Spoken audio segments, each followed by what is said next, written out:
Cette vidéo va vous empêcher de tomber 100% malade. C'est-à-dire que si vous l'écoutez et vous suivez les conseils à la lettre, jamais plus de maladie. Mais en fait, pourquoi on ne dit pas aux gens que s'ils sont malades, ce n'est que le résultat de leur état émotionnel?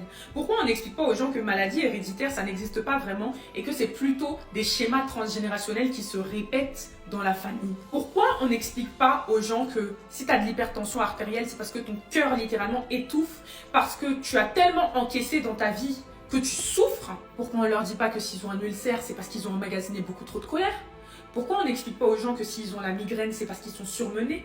Ou bien que s'ils ont des problèmes de dos, ou de scoliose, ou des mal de dos incroyables, c'est tout simplement parce qu'ils portent trop de charges et de poids sur leurs épaules? Pourquoi on ne dit pas aux gens que lorsqu'ils ont des problèmes d'articulation, c'est parce qu'ils sont trop rigides et ont des difficultés à lâcher prise? Pourquoi on ne dit pas aux gens que quand ils ont des manifestations corporelles sur la droite de leur corps, c'est associé au masculin, à la lignée paternelle, à l'action, à l'énergie masculine, et que lorsqu'ils ont des manifestations sur le côté gauche de leur corps, c'est la lignée maternelle, c'est la mère, c'est la féminité, c'est le féminin, c'est l'énergie féminine, c'est la réceptivité?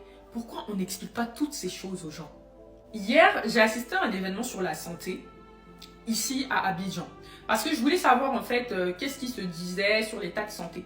Ça m'a permis de prendre conscience de pas mal de choses et ça a été une expérience très enrichissante. Mais je me suis aussi aperçue d'une chose très importante qui est que la plupart des gens ôtent totalement les causes psycho-émotionnelles et psychosomatiques des maladies. Parce que oui, lorsque vous arrivez au stade où votre corps manifeste physiquement une problématique, c'est qu'il est déjà trop tard, entre guillemets. Pas trop tard dans le sens que ça ne peut pas se solutionner, mais dans le sens qu'il y a beaucoup d'étapes et beaucoup de signaux qui vous ont été envoyés et que vous n'avez pas écoutés. La maladie, c'est le mal qui a dit.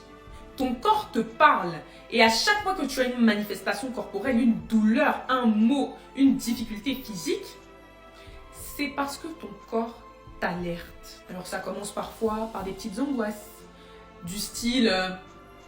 tu as une peur énorme d'échouer dans la vie, alors tu commences par des petits coups de stress. Mais tu les négliges, tu les calcules pas. Le coup de stress commence à devenir une angoisse. Tu négliges encore, tu calcules pas. L'angoisse commence à devenir des insomnies.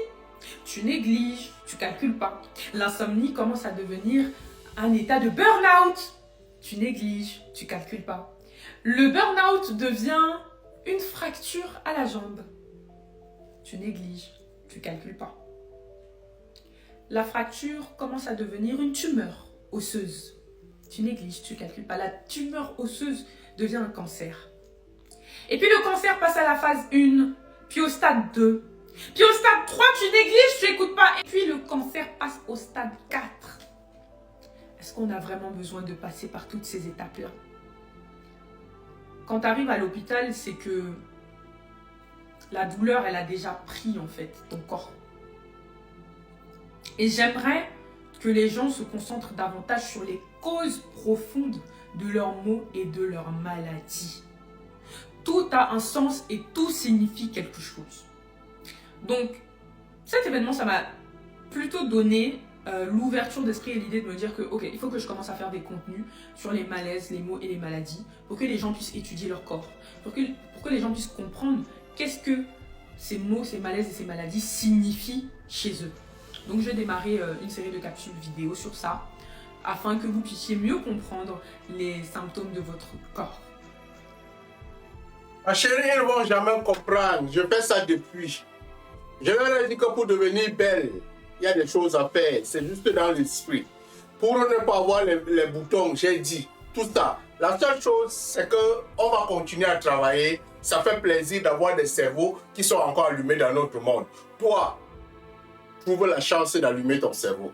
Parce que c'est ce qui te reste. Mais si par exemple tu as un problème et tu aimerais être accompagné psychologiquement, le gérer psychologiquement, la relance est là. Le numéro est quelque part sur le profil. Allume ton cerveau, mon frère.